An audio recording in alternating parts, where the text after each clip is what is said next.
ಮೊದಲೆಲ್ಲ SA1 SA2 ಪರೀಕ್ಷೆಯನ್ನ ಶಾಲಾ ಹಂತದಲ್ಲಿ ಕ್ವಶನ್ ಪೇಪರ್ ತೆಗೆದು ಮಾಡ್ತಾ ಇದ್ರು.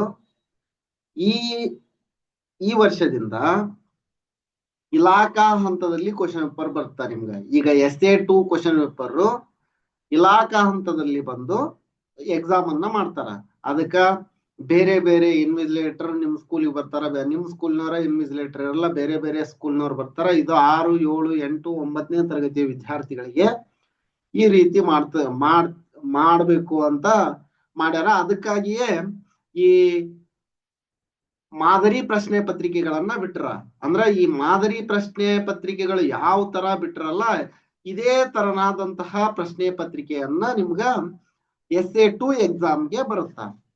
ಅದಕ್ಕ ಮಾದರಿ ಪ್ರಶ್ನೆ ಪತ್ರಿಕೆ ಇಂಪಾರ್ಟೆಂಟ್. ಈಗ 6ನೇ ತರಗತಿ ದ್ವಿತೀಯ ಸಂಕಲನಾತ್ಮಕ ಮೌಲ್ಯಾಂಕನ SA2 ಪ್ರಶ್ನೆ ಪತ್ರಿಕೆ ಮಾರ್ಚ್ 2026 ಮಾದರಿ ಪ್ರಶ್ನೆ ಪತ್ರಿಕೆ ವಿಷಯ ವಿಜ್ಞಾನವನ್ನ ನೋಡೋಣ. ಇಲ್ಲಿ ವಿದ್ಯಾರ್ಥಿಗಳಿಗೆ ಸೂಚನೆಗಳು ಅಂತ ಕೊಟ್ಟರ. ವಿದ್ಯಾರ್ಥಿಗಳು ಓದಿ ಅರ್ಥೈಸಿಕೊಂಡು ಉತ್ತರಿಸಿ. ಪ್ರಶ್ನೆಗಳನ್ನ ಓದಿ ಅರ್ಥೈಸಿಕೊಂಡು ಉತ್ತರಿಸಬೇಕು ಅಂತ ಹೇಳ್ಯಾರ. ಬರವಣಿಗೆ ಅಂದವಾಗಿ ಶುದ್ಧವಾಗಿರಲಿ. ಪ್ರಶ್ನೆ ಸಂಖ್ಯೆಯನ್ನ ಸ್ಪಷ್ಟವಾಗಿ ಬರೆದು ಉತ್ತರಿಸಿರಿ ಅಂತ ಹೇಳ್ಯಾರ. ಸಮಯ 1.5 ಗಂಟೆ ಇರುತ್ತಾ. ಗರಿಷ್ಠ ಅಂಕಗಳು 40. ಕನ್ನಡ ಮೀಡಿಯಂ ಸೈನ್ಸ್ ನೋಡ್ರಿ. ಇದು ಪ್ರಶ್ನೆ ನೋಡೋಣ. First main question. ಈ ಕೆಳಗಿನವುಗಳಿಗೆ ಪ್ರತಿಯೊಂದಕ್ಕೆ 4 ಉತ್ತರಗಳನ್ನ ನೀಡಿದ್ದು ಸರಿಯಾದುದನ್ನ ಆರಿಸಿ ಬರೆಯಿರಿ. First question. ನೀರಿನ 3 ಸ್ಥಿತಿಗಳು ಡ್ಯಾಶ್ ಅಂತ ಹೇಳ್ಯಾರ. ಯಾವುದು ಅಂದ್ರ ಘನ, ದ್ರವ, ಅನಿಲ. ಈ ರೀತಿ 1 ಅಂತ ಹಾಕಿ ಸಿ ಘನ, ದ್ರವ, ಅನಿಲ ಅಂತ ಬರೀಬೇಕು. ನೆಕ್ಸ್ಟ್ ಎರಡನೇದ್ದು. ಸತೀಶನ ತಾಯಿಯು ಚಹಾ ಮಾಡುವಾಗ ಜರಡಿಯನ್ನ ಬಳಸಿ ಚಹಾ ಎಲೆಗಳನ್ನ ಬೇರ್ಪಡಿಸುತ್ತಿರುವುದನ್ನ ಗಮನಿಸಿದನು. ಸತೀಶನ ತಾಯಿಯು ಹೀಗೆ ಮಾಡುವುದರ ಉದ್ದೇಶ ಏನು?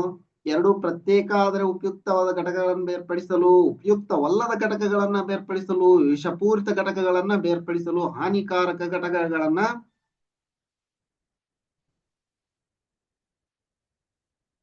ಬೇರ್ಪಡಿಸಲು. ಯಾವುದು ಅಂದ್ರ ಉಪಯುಕ್ತವಲ್ಲದ ಘಟಕಗಳನ್ನ ಬೇರ್ಪಡಿಸಲು. ಇದು ಸರಿಯಾದ ಉತ್ತರ. ನೆಕ್ಸ್ಟ್. ಪ್ರಯೋಗಶಾಲಾ ತಾಪಮಾಪಕವನ್ನ ಬಳಸಿ ತಾಪವನ್ನ ಅಳೆಯಲು ಕೆಳಗಿನವುಗಳಲ್ಲಿ ಯಾವುದು ಸರಿಯಾದ ಮಾರ್ಗವಾಗಿದೆ? ತಾಪಮಾಪಕವನ್ನ ಓರೆಯಾಗಿಸಿ ಮತ್ತು ಬಲ್ಬ್ ಅನ್ನ ಬೀಕರ್ನ ಕೆಳಭಾಗಕ್ಕೆ ಸ್ಪರ್ಶಿಸಿ. ತಪ್ಪು. ತಾಪಮಾಪಕವನ್ನ ಲಂಬವಾಗಿ ಹಿಡಿದು ಬದಿಗಳನ್ನ ಕೆಳಭಾಗವನ್ನ ಸ್ಪರ್ಶಿಸದೆ ಮುಳುಗಿಸಿ. ಇದು ಇರ್ಲಿ.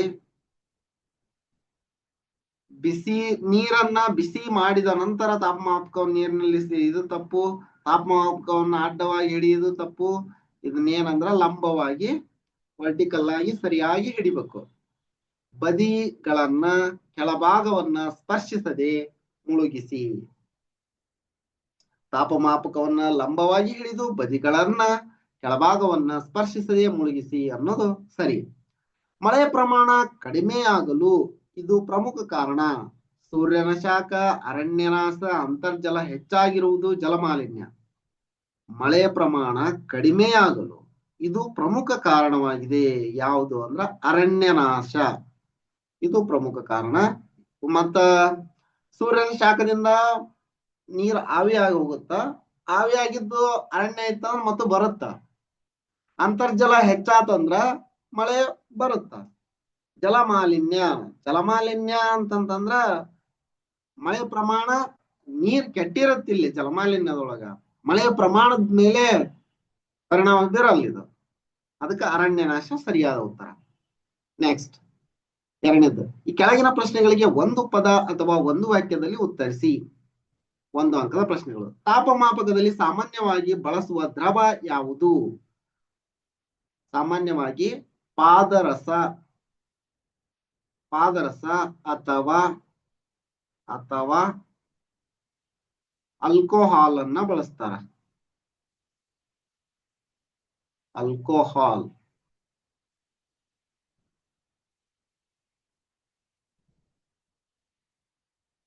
ಜೀವಿಗಳಲ್ಲಿ ಬೆಳವಣಿಗೆ ಎಂದರೇನು? ಬೆಳವಣಿಗೆ ಎಂದರೆ ಗಾತ್ರದಲ್ಲಿನ ಹೆಚ್ಚಳ.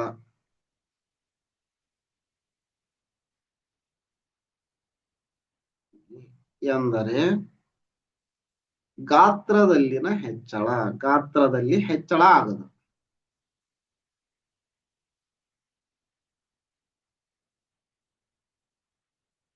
ಮತ್ತೆ ಇಲ್ಲಿ ವಿಕಾಸ ಅನ್ನೋ ಒಂದು ಪದನೂ ಬರ್ತಾ. ವಿಕಾಸ ಅಂತಂದ್ರ ಓವರ್ ಆಲ್ ಡೆವಲಪ್ಮೆಂಟ್,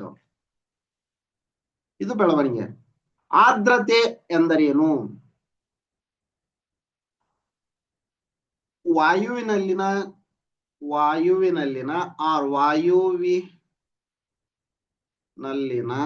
ಆರ್ ಗಾಳಿಯಲ್ಲಿನ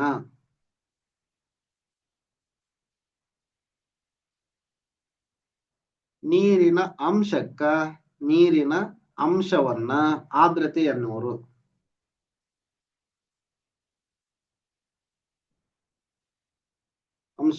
ಆರ್ದ್ರತೆ ಎನ್ನುವರು.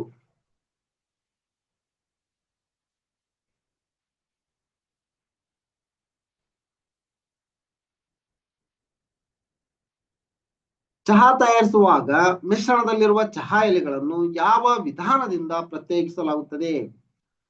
ಸೋಸುವಿಕೆಯಿಂದ ಪ್ರತ್ಯೇಕಿಸಲಾಗುತ್ತೆ, ಸೋಸುವಿಕೆ ವಿಧಾನದಿಂದ. ನೆಕ್ಸ್ಟ್,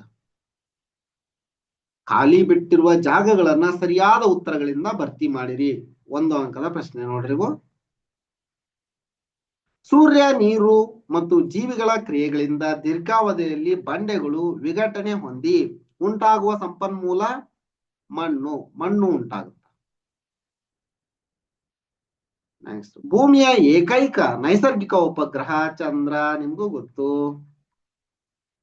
ಜೀವಿಗಳಿಗೆ ಅವುಗಳ ಬೆಳವಣಿಗೆಗೆ ಮತ್ತು ಅಭಿವೃದ್ಧಿಗೆ ಡ್ಯಾಶ್ ಅಗತ್ಯವಿದೆ? ಪೋಷಣೆ ಅಗತ್ಯವಿದೆ. ಪೋಷಣೆ, ನ್ಯೂಟ್ರಿಷನ್ ಅಂತಾರೆ ಇದಕ್ಕೆ, ಪೋಷಣೆ.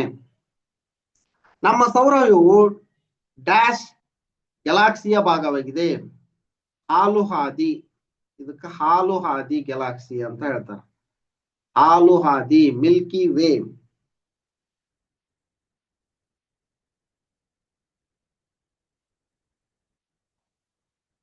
ಈ ಕೆಳಗಿನ ಪ್ರಶ್ನೆಗಳಿಗೆ 2-3 ವಾಕ್ಯಗಳಲ್ಲಿ ಉತ್ತರಿಸಿ. ಎಷ್ಟು ರೀತಿಯ ತಾಪಮಾಪಕಗಳಿವೆ?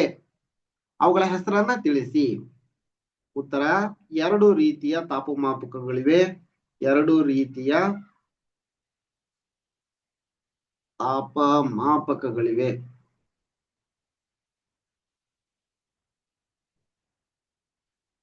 ಅವುಗಳೆಂದರೆ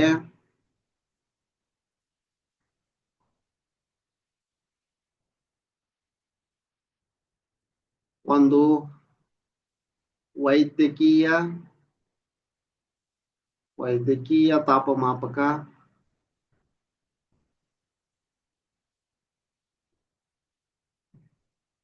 2 ಪ್ರಯೋಗಶಾಲಾ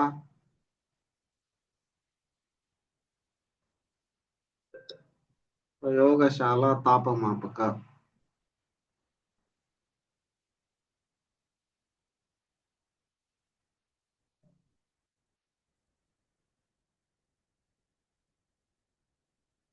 ನೆಕ್ಸ್ಟ್, ಹೆಚ್ಚು ಗಾಳಿ ಇರುವ ದಿನ ಬಟ್ಟೆಗಳು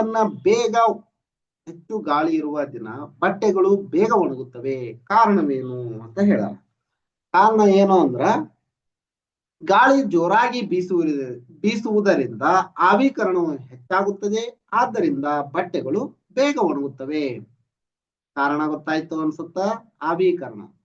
ಗಾಳಿಯು ಜೋರಾಗಿ ಬೀಸುವುದರಿಂದ ಆವಿಕರಣ ದರವು ಹೆಚ್ಚಾಗುತ್ತದೆ. ಆದ್ದರಿಂದ ಬಟ್ಟೆಗಳು ಬೇಗ ಒಣಗುತ್ತವೆ. ಆವಿಕರಣ ಎಂದರೇನು? ಒಂದು ಉದಾಹರಣೆ ಕೊಡಿ ಅಂತ ಹೇಳ್ಯಾರ. ನೋಡ್ರಿ, ಯಾವುದೇ ಒಂದು ದ್ರವವು ತನ್ನ ತಾಪದಲ್ಲಿ ಹೆಚ್ಚು ಬದಲಾವಣೆಯಾಗದೆ ತನ್ನ ದ್ರವ ಸ್ಥಿತಿಯಿಂದ ಅನಿಲ ಸ್ಥಿತಿಗೆ ಪರಿವರ್ತನೆಗೊಳ್ಳುವುದಕ್ಕೆ ಆವಿಕರಣ ಎನ್ನುವರು. ಉದಾಹರಣೆ, ನೀರು ಆವಿಯಾಗುವುದು. ಇನ್ನೊಂದ್ಸರಿ ಹೇಳ್ತೀನಿ ನೋಡ್ರಿ.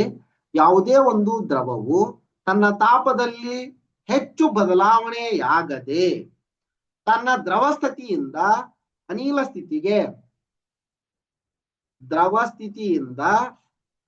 ಸ್ಥಿತಿಗೆ ಪರಿವರ್ತನೆಯಾಗುವ ಕ್ರಿಯೆಗೆ ಆವಿಕರಣ ಎನ್ನುವರು. ಆವಿಕರಣ ಎನ್ನುವರು ಉದಾಹರಣೆ ಯಾವುದು ಅಂದ್ರ ನೀರು ಆವಿಯಾಗುವುದು. ನೀರು ಆವಿಯಾಗುವುದು ಉದಾಹರಣೆ ಆಗಿದೆ. ನೆಕ್ಸ್ಟ್, ತೂಕ ಎಂದರೇನು? ತೂರುವಿಕೆ ಎಂದರೇನು ಎಂಬುದಕ್ಕೆ ಉದಾಹರಣೆಯೊಂದಿಗೆ ನಿರೂಪಿಸಿ. ತೂಕ ಎಂದರೇನು ಅದನ್ನ ಉದಾಹರಣೆಯೊಂದಿಗೆ ನಿರೂಪಿಸಿ ಅಂತ ಹೇಳ್ಯಾರ ನೋಡ್ರಿ. ತೂರುವಿಕೆ ಅಂತಂದ್ರ ಹಗುರವಾದ ಘಟಕಗಳಿಂದ ಭಾರವಾದ ಘಟಕಗಳನ್ನ ಬೇರ್ಪಡಿಸುವ ಕ್ರಿಯೆಗೆ ತೂರುವಿಕೆ. ಇದು ತೂರುವಿಕೆ. ಹಗುರವಾದ ಘಟಕಗಳಿಂದ ಭಾರವಾದ ಘಟಕಗಳನ್ನ ಬೇರ್ಪಡಿಸುವ ಪ್ರಕ್ರಿಯೆಯೇ ತೂರುವಿಕೆ.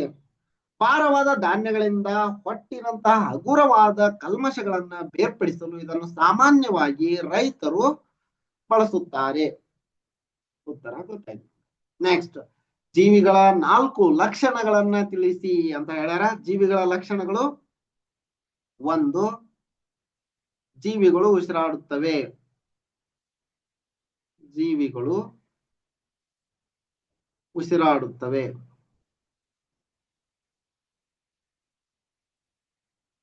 ಜೀವಿಗಳು ಉಸಿರಾಡುತ್ತವೆ 1. ನೆಕ್ಸ್ಟ್, ಜೀವಿಗಳು ಚಲಿಸುತ್ತವೆ.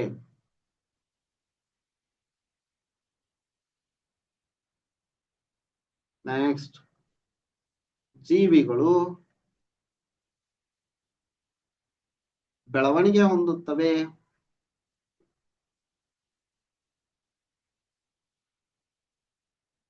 ಬೆಳವಣಿಗೆ ಹೊಂದುತ್ತವೆ.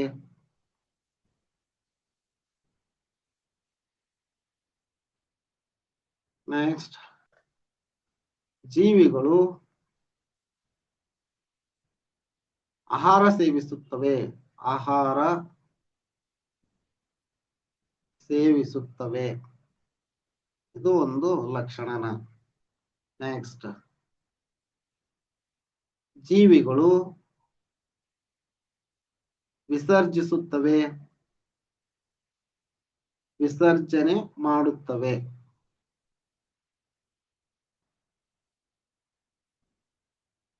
ನೆಕ್ಸ್ಟ್, ಜೀವಿಗಳು ಸಂತಾನೋತ್ಪತ್ತಿ ಮಾಡುತ್ತವೆ. ಜೀವಿಗಳು ಸಂತಾನೋತ್ಪತ್ತಿ ಮಾಡುತ್ತವೆ.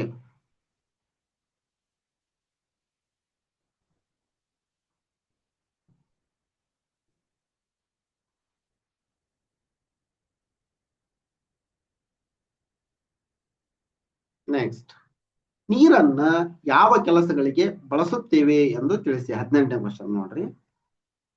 ನೀರನ್ನ ಅನೇಕ ಕೆಲಸಗಳಿಗೆ ಬಳಸ್ತೀವಿ. ಈಗ ನೀರು ಅಂತ ತಗೊಂಡ್ಬಿಟ್ರೆ ಬಹಳ ಅಂದ್ರೆ ಬಹಳಷ್ಟು ಕೆಲಸಗಳಿಗೆ ಬಳಸ್ತೀವಿ. ಫಸ್ಟ್ಗೆ ಯಾವ್ದಂದ್ರ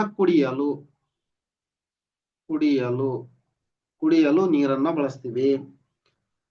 ನೆಕ್ಸ್ಟ್, 4 ಬರೀರಿ ಅಂತ ಹೇಳ್ಯಾರ. ಸ್ನಾನ ಮಾಡಲು ನೀರನ್ನ ಬಳಸ್ತೀವಿ. ನೆಕ್ಸ್ಟ್, ಪಾತ್ರೆ ತೊಳೆಯಲು,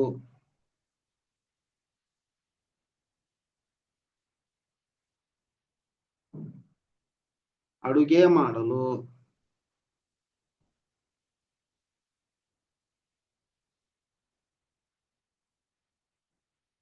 ನೆಲ ತೊಳೆಯಲು,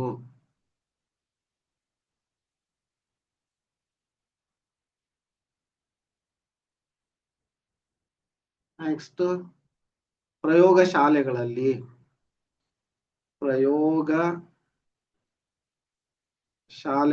ನೀರನ್ನ ಬಳಸ್ತೀವಿ. ನೆಕ್ಸ್ಟ್, ಕಾರ್ಖಾನೆಗಳಲ್ಲಿ ನೀರನ್ನ ಬಳಸ್ತೀವಿ.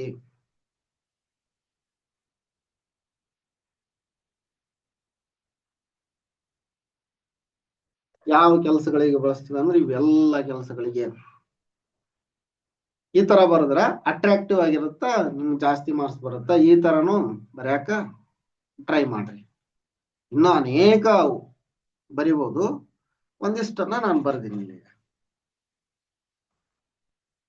ನೆಕ್ಸ್ಟ್ 19, ಭೂಮಿಯ ಮೇಲಿನ ನೀರು ಕಲುಷಿತಗೊಳ್ಳಲು ಪ್ರಮುಖ 4 ಕಾರಣಗಳನ್ನ ಪಟ್ಟಿ ಮಾಡಿ ಅಂತ ಹೇಳ್ಯಾರ.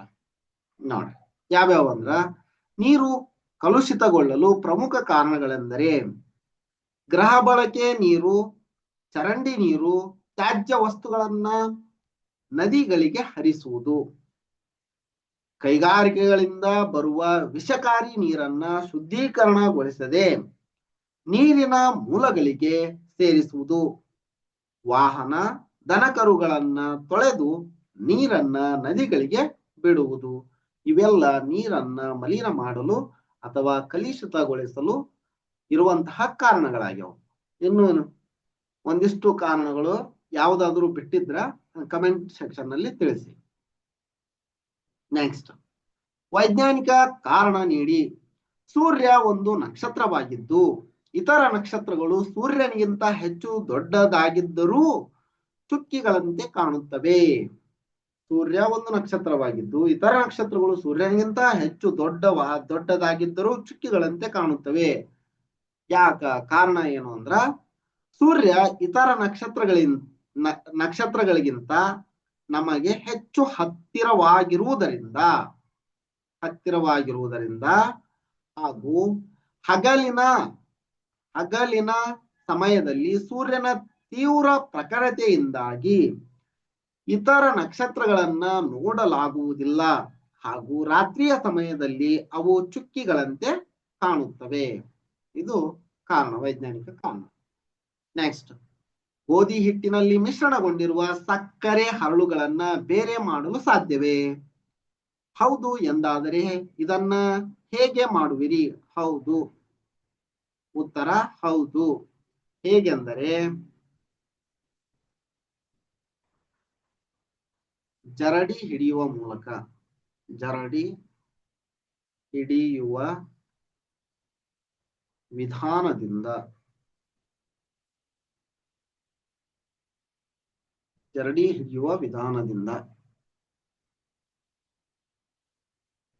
ನೆಕ್ಸ್ಟ್ 22ನೇ ಕ್ವಶನ್ ನೋಡ್ರಿ.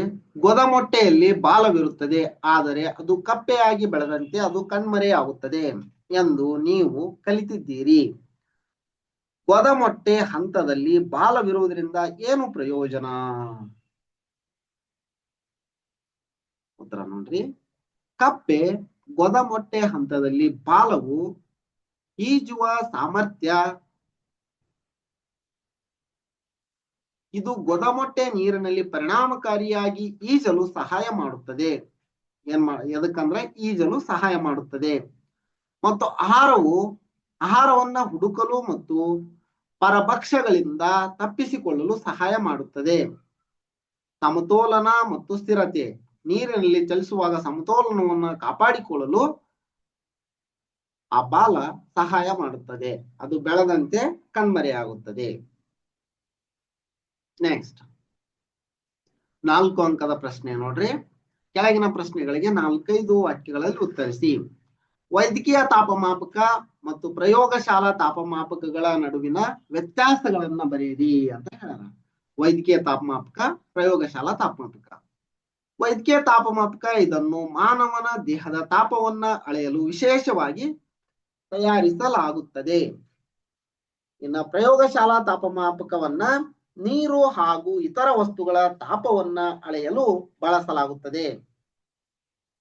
ವೈದ್ಯಕೀಯ ತಾಪಮಾಪಕದ ವ್ಯಾಪ್ತಿ 35 ಡಿಗ್ರಿ ಸೆಲ್ಸಿಯಸ್ ನಿಂದ 45 ಡಿಗ್ರಿ ಸೆಲ್ಸಿಯಸ್ ವರೆಗೆ ಇರುತ್ತದೆ. ಇನ್ನು ಪ್ರಯೋಗಶಾಲಾ ತಾಪಮಾಪಕದ ವ್ಯಾಪ್ತಿ ಸಾಮಾನ್ಯವಾಗಿ -10 ಡಿಗ್ರಿ ಸೆಂಟಿಗ್ರೇಡ್ ನಿಂದ 110 ಡಿಗ್ರಿ ಸೆಂಟಿಗ್ರೇಡ್ ಇರುತ್ತದೆ.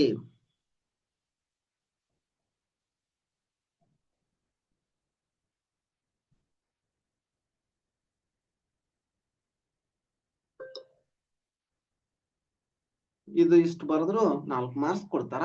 ನೆಕ್ಸ್ಟ್ ನೋಡೋಣ. ಸೌರವ್ಯೂಹದ ಅಂದವಾದ ಚಿತ್ರ ಬರೆದು ಈ ಕೆಳಕಂಡ ಗ್ರಹಗಳನ್ನ ಗುರುತಿಸಿ. ಸೌರವ್ಯೂಹದ ಅತ್ಯಂತ ಚಿಕ್ಕ ಗ್ರಹ ನೋಡ್ರಿ, ಇದು ಸೂರ್ಯ ಅಂತ ಅನ್ಕೊಳ್ರಿ. ಇದೇನು ಸೂರ್ಯ. ಸೂರ್ಯ. ನೆಕ್ಸ್ಟ್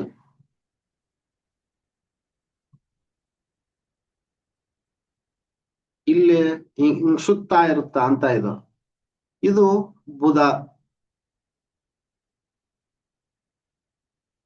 ನೆಕ್ಸ್ಟ್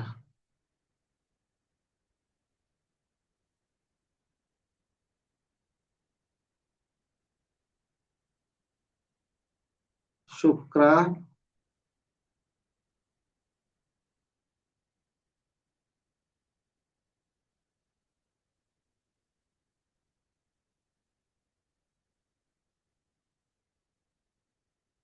ಪೃಥ್ವಿ ಅಥವಾ ಭೂಮಿ. ಇದು ಏನು ಅಂದ್ರೆ ಪೃಥ್ವಿ, ಭೂಮಿ.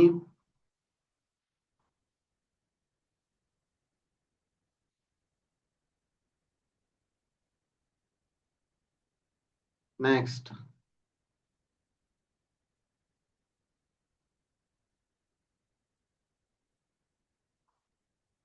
ಮಂಗಳ.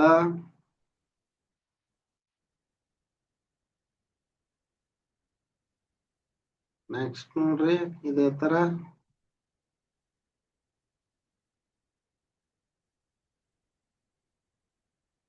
ಗುರು ಗ್ರಹ ಇರುತ್ತ. ಇದು ಅತ್ಯಂತ ದೊಡ್ಡ ಗ್ರಹ ಗುರು.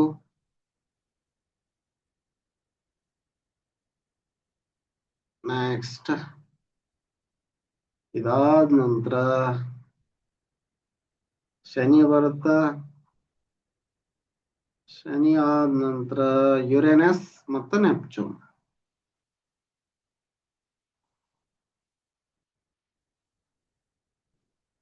ಯುರೇನಸ್,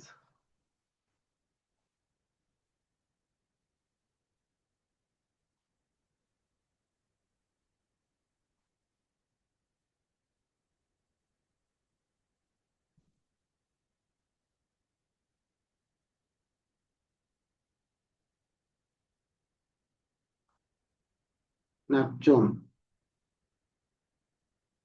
ನೆಪ್ಚೂನ್ ಇದು ಅತಿ ದೂರದಲ್ಲಿರುವ ಗ್ರಹ ನೆಪ್ಚೂನ್. ನೆಕ್ಸ್ಟ್ ಕೆಂಪು ಗ್ರಹ ಮಂಗಳ. ಇದು ಕೆಂಪು ಗ್ರಹ ಮಂಗಳ. ಸೌರವ್ಯೂಹದ ಅತ್ಯಂತ ಚಿಕ್ಕ ಗ್ರಹ ಇಲ್ಲೇ ಸಮೀಪ ಐತಲ್ಲ ಸೂರ್ಯನಿಗೆ, ಬುಧ ಗ್ರಹ. ಸೂರ್ಯನಿಗೆ ಅತಿ ದೂರದಲ್ಲಿರುವ ಗ್ರಹ ನೆಪ್ಚೂನ್. ಕೆಂಪು ಗ್ರಹ. ನೀಲಿ ಗ್ರಹ. ನೀಲಿ ಗ್ರಹ, ನೀಲಿ ಆಗಿರುವುದು ನೀಲಿ ಗ್ರಹ ಭೂಮಿ. ಇದಕ್ಕ ನೀಲಿ ಗ್ರಹ ಅಂತಾರ, ನೀರಿರುತ್ತಲ್ಲ ಅದಕ್ಕ ನೀಲಿ ಗ್ರಹ. ಕೆಂಪು ಗ್ರಹ ಮಂಗಳ.